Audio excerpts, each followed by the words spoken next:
بسم اللہ الرحمن الرحیم۔ شروع اللہ پاک کے نام سے جو بڑا مہربان اور نہایت رحم کرنے والا ہے۔ السلام علیکم۔ توبہ اور استغفار کی جامعہ دعا۔ استغفر اللہ الذی لا الہ الا هو الحی القیوم واتوب الیہ۔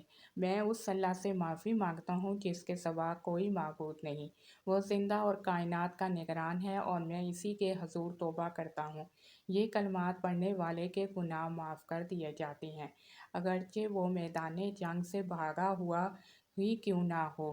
اور حدیث شریف میں ہے کہ جو شخص سوتے وقت یہ استغفار 3 مرتبہ پڑھ لے تو اللہ تعالیٰ اس کے تمام گناہ بخش دیں گے، خواہ وہ سمندر کی جھاگ کے برابر یا ستاروں کی تعداد کے برابر یا ریت کے بڑے ٹیلے کے ذرات کے برابر یا دنیا کے دانوں کے برابر کیوں نہ ہوں۔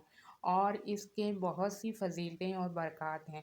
استغفار کی برکت اور فضیلت: ہر تنگی اور مشکل سے نجات کا راستہ ہے، ہر غم اور فکر سے آزادی حاصل ہوتی ہے، جہاں سے گمان بھی نہ ہو وہاں سے رزق حاصل ہوتا ہے، 700 گناہ کی معافی ہوتی ہے، اور غافلین کی صف سے بندہ نکال لیا جاتا ہے۔